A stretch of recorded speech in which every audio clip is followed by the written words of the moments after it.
This is The Roadmap with Ted Jenkins.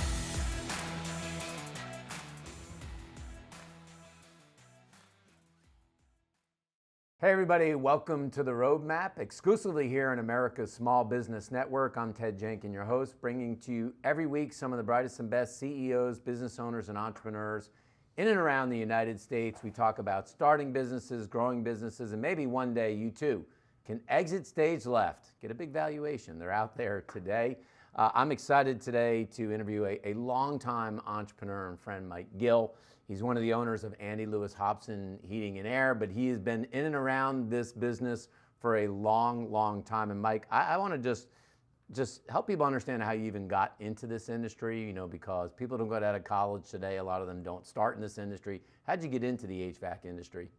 Well, it's a long story short. I grew up in South Florida, and my dad was a college professor. It's hot. Wanted me to go to college, so I took a year and went to Ole Miss, University of Mississippi, for a year. They did not invite me back, so I had to get home. After the year, they said you're out. They said, hey, it was a nice try, but probably college isn't for you. So I went back home, showed up at Dad's doorstep, and he said, if you're going to be here, you got to find a job. So I went in and started looking around, got into the construction industry. Then I got married very quickly and young at 20. And wow. So I decided I've got to do something that's going to be able to provide for my family a little differently. So I got in. A friend of mine who worked at Sears and Roebuck, so I started out there wearing a brown uniform, had my name on it, drove a van, and I was an installation inspector. $10 an hour is where I started. Nice, big money. Yeah. So, and through the years, I kind of said, hey, what do you want to do with your life? I said, I want to continue to grow and develop and learn more everywhere I went. So I slowly but surely worked my way up through the different divisions within Sears and Roebuck. I ran sales, I was in installation. Finally, my last job at Sears was the national installation manager in Chicago, Illinois. So, and I always thought I would never work anywhere else. But as we know, Sears forever. Sears is no longer around. Right. So took a change there. So you've been in this HVAC business for a long time, but you did spend a lot of years at Peachtree Service. And I'm wondering that there are people that are thinking, I'm just going to start a venture, right? I'm going to get into heating and air conditioning. I'm going to open a restaurant. Was there a lot of value of working as an employee for a large organization like that before you actually started your own heating and air conditioning company?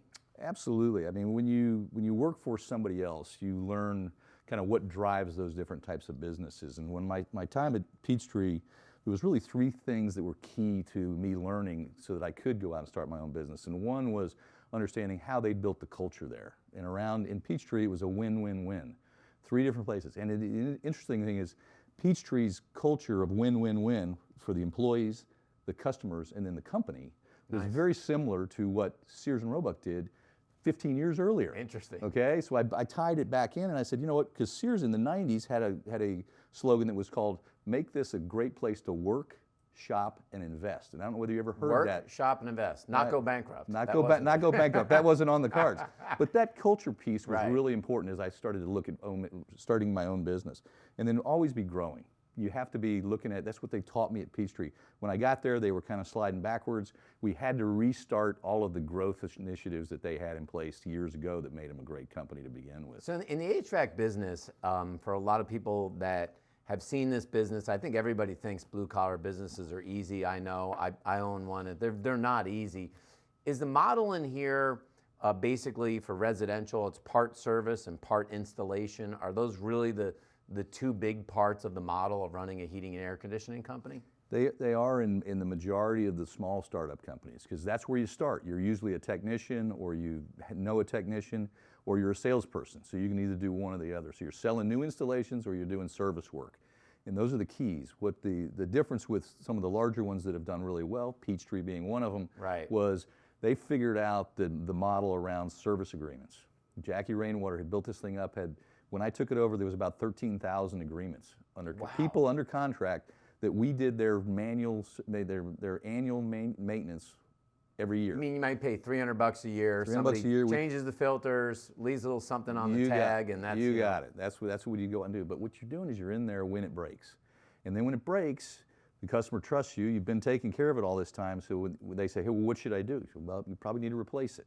And at that point, you replace the equipment, And that's where really the margin is on the air conditioning Right, side because of it the isn't, business. I really look at it sometimes like it's not that much different, Mike, than a dentist office. Like, you know, you go in twice a year for a checkup, they charge you a small fee. They don't make a lot of money on those checkups, but eventually, I hate to say it this way, but your teeth are gonna break, something.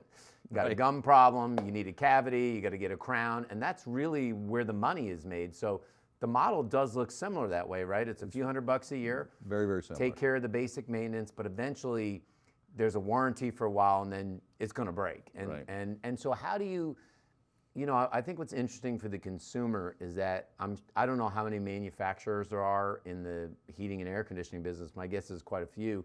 How do you choose who you do business with, right? Because there's so many vendors you can.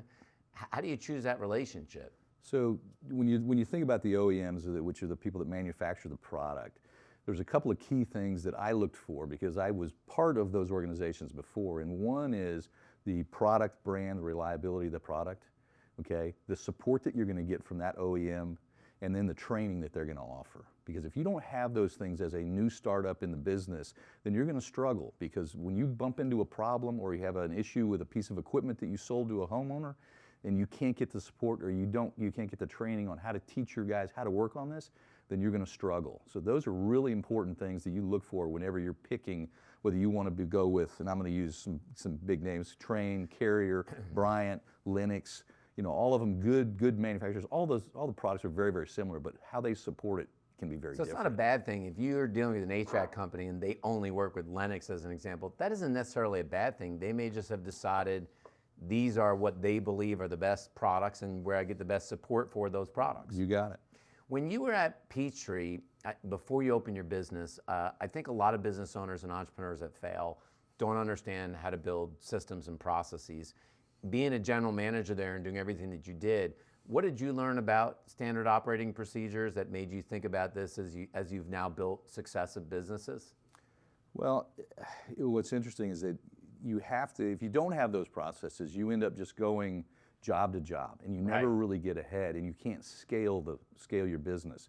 So by having some experience in those areas where the processes are laid out and they're consistent, and you do them every time the same way, you start to deliver a better product to your customer. Your employees understand what they're supposed to do every day, which is always my fear as an owner of a business, right? You wake up in the morning, what do you ask yourself every morning? Does everybody know what they're supposed to do today?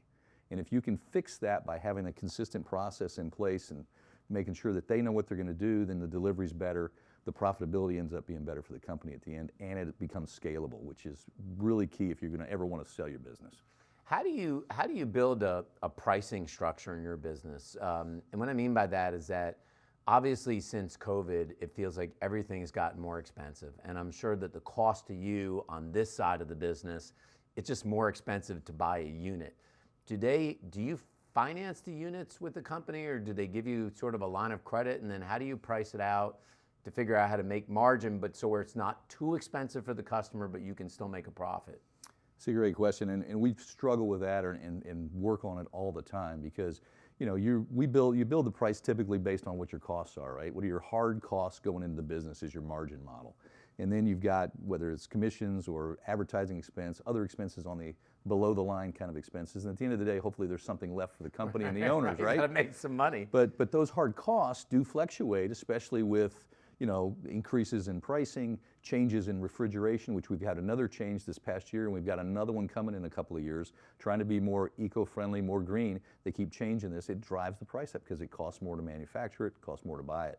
So you got to build those prices right. When you look at the model that actually, what am I going out to the homeowner with from a price standpoint, you have to understand what your costs are. And if you don't understand your cost, then you'll never price it right. And you'll overprice it or you'll underprice it. So you have to know, hey, I've got to have this because this is what my overhead's going to run, and then make sure that you're margining that into the cost of the job, or you'll always be behind. Is it the main reason that people will choose a job if they shop you and they shop 3 people? Is price the number one factor, or is it really about service or timeliness of delivery? Because my guess is if your heat breaks and it's cold, you want speed, right? You know, or vice versa. It's hot out and your air conditioning breaks, you want speed. Is the primary thing like how fast you can get the job done? There are times. You gave a great example of one. When it's freezing outside and my heat's broken and I've got one unit in my house, I need it fixed, and I need it fixed today, either fixed or replaced. There are more and more people that have are shopping. They're looking for a better deal. They want to make sure that they're getting the right price. People on shows will tell them, hey, always go get 3 estimates, right? You've heard that forever. 3 quotes. And there's a very famous guy in this market that talks about that all the time. Go get your 3 quotes. I don't trust him, by the way, so you know. But what I think makes a big difference, especially in small business, is the relationships that we build with our customers, right? Right. We built our business around having the best people, giving great products, and for a great value, right? So the value proposition, do they really understand what they're buying? Yes, price is important. You have to know your market. You need to know that, hey, a 3-ton standard system is going to be around this price. There's always going to be guys cheaper. There's always going to be guys more expensive, but you need to be in the game if you want to win. And then your relationship will push you over the top, because homeowners they like to buy from people they trust and they know. Mike, how much do logistics play a part in your business? And what I mean by that is that when I look at businesses like waste management, when I look at businesses like landscaping, geography and logistics do play into it, because you can't be driving around a city like Atlanta. You could be stuck in traffic for an hour and a half. Do you focus on a zone or zip codes, or do you draw a circle about where you do business? Because at some point, just driving, putting technicians out on the road, it just doesn't make sense. You have to. Andy Lewis Hobson's a little bit different because we have such a large new construction base, and it's all over the city. So we kind of follow our new construction base. When I owned my own business, after I left Peachtree, I focused specifically on a zone, like you said. I said, here's the area I want to pick. I learned that business, I learned that market, what the homeowners were there, and I targeted my marketing around them, because you can be much more efficient if you're not putting 3.5 hours of windshield time on that truck every day. What does it cost to get the whole business up and going? Because I got to imagine you could be one guy in a truck, but you've got commercial equipment you got to have, or is it expensive to get an HVAC business up and going? The cost of entry in HVAC is not as high as in some other industries. Because if you do, to your point, if I've got a van and I've got my tools, I can put my shingle up and I can get a little bit of credit from one of the OEMs or supply houses, and I can be up in business pretty quick, as long as I'm getting paid, but for my customers quickly, right? Is that an issue? The issue is if you don't get paid in 30 days. If you don't get paid, then you can't pay your bills. How fast does a manufacturer expect you to pay, right? Immediately.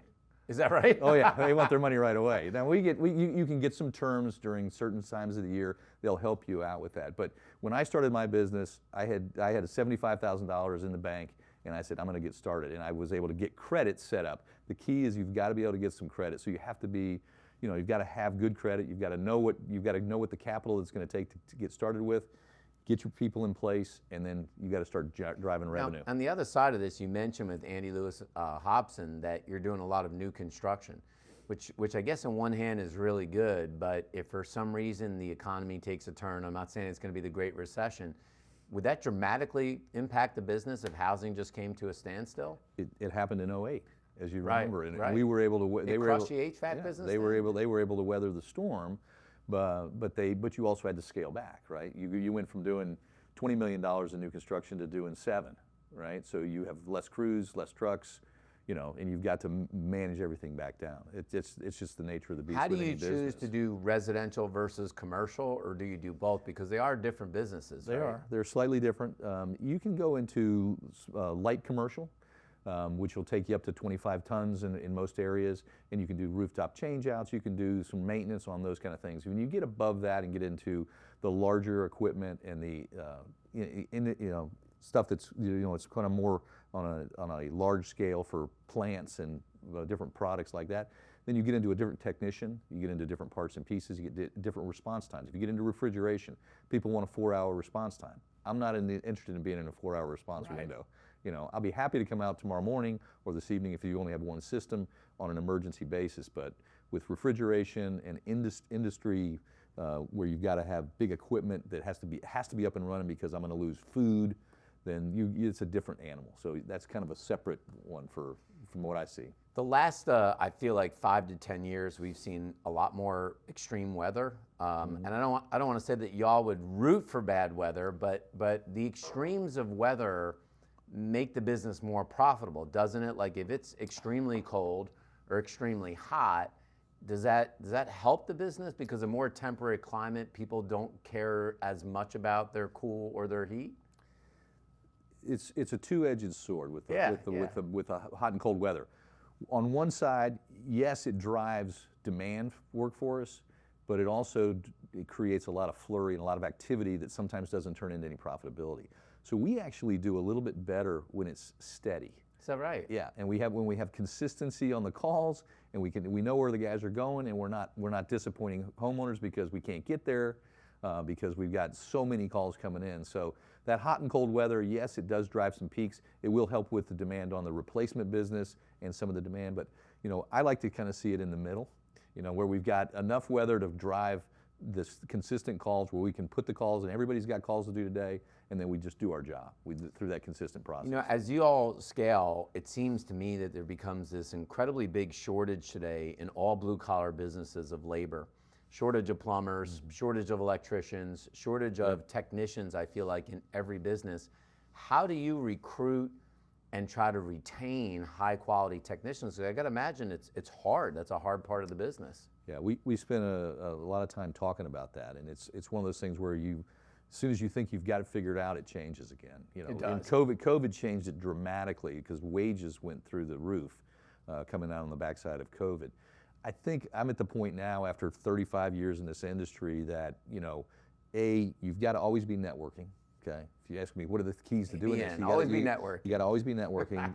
B, you got to hire for attitude, and you train for skill. Okay, if you can keep that in the back of your mind, because it's real easy to go, hey, this guy's really smart, I know what he's doing. But guess what? He changes jobs every 2 years because he gets tired of where he is and then he goes to the next guy. So there's no sticking power with that guy. If I teach you the business and you learn from me and we create a relationship, then you're going to stay. And then the last thing is really to have a wage base that really works for your business and know what that market is, because people have to be able to make a living, and you've got to price your product and then teach them how to sell and do the things that are necessary to keep the business going long term. You've been very successful in your career, and as you were saying in the beginning, you only spent a year at Ole Miss, then something happened, didn't go back. Right. Why do you think so many parents today have frowned on this idea of their child not going to college and getting into a really good blue-collar job? I'm talking about good-paying, high-growth job, welder, plumber, electrician. Like, these are great-paying jobs in America that have lots of growth and a shortage of people. Why do so many parents say, my kid's got to go to college and get a degree to only work at Starbucks? It's just a stigma on the business. It's dirty jobs has highlighted it, right? These are dirty. Yeah. These are jobs. You're in addicts. You're sweating. You're doing it. There are a lot of kids that don't want to do this. They'd rather find something that's an easier path. And I think parents look at it the same way. Hey, I want you to wear the nice shirt and go to the office and and drive the nice car. And you can do all those things. I had technicians that make well over $100,000 in the business. Right. Yeah, I mean, they're good jobs, but you got to work. You got to show up. And you got to do the work as necessary, and that's tough. And that teaching work ethic. That's what if parents would just teach work ethic, the kids would figure it out, right? Just teach them to go to work every day. You hear that, parents at home? Teach your kids some work ethic. I like that. Yes. How do you think, by the way, the next 5 years, as you look at the current company, how do you scale this thing, and whether you sell it or not, how do you get it positioned to one day maybe go to market and sell the company? Because HVAC's a very hot market right now. Yeah. Well, I think you've got to, for any small business or medium-sized business, you got to have a plan. You got to write it down. You got to know what you want to accomplish, right? You got to understand where your value is as a company. So if in our industry, we talk about maintenance agreements. The guy that has the most customers in the end, I think, kind of wins. Okay, so you have to continue to build your business around that. You have to understand your cash flow and what in your balance sheet, right? Because when you go to sell your business, they're going to look at it and it's a math equation, right? And I'm talking to the math guy, right? Yeah. So you have to understand that as a business owner, so that you can then do those things and position yourself to where when you do get ready to sell it, you're in the best position you can be for the right multipliers to be able to turn it over and then have an exit strategy. These companies today, the reason all these roll-ups are happening, one of the things that we've talked, you and I've talked about this before, why is it happening so much? Well, A, there's a lot of capital out there in the market. Right. And B, there's a lot of people that have businesses that don't have an exit strategy. So guys swoop in and go, hey, let me look at this, and they see an undervalued business that they can scale because they've got capital to do it. And this guy, me or whoever, hasn't been able to scale it because I didn't have either access to the capital or didn't have the plan in place to do it. What's your number one piece of advice for startup entrepreneurs, knowing that you've been through it several times now? There's not. I don't know that there's one thing. I mean, I just kind of walk through. Make sure you write down what you really want to do. What's your plan, and put some timelines and put some goals out there for it. Understand what capital is really going to be involved to get it started, and whatever you think you need more. I like it. Well, Mike, thanks for coming on the program today. Folks, remember what Mike talked about today: hire for attitude, train for skill. And I'll tell you what, give me a fresh piece of clay that doesn't know anything about anything and let me mold them. I'll take that all day long. I'm Ted Jenkins, your host. Thanks for watching The Roadmap exclusively here on America's Small Business Network. We'll see y'all next week. Thanks for watching The Roadmap with Ted Jenkins.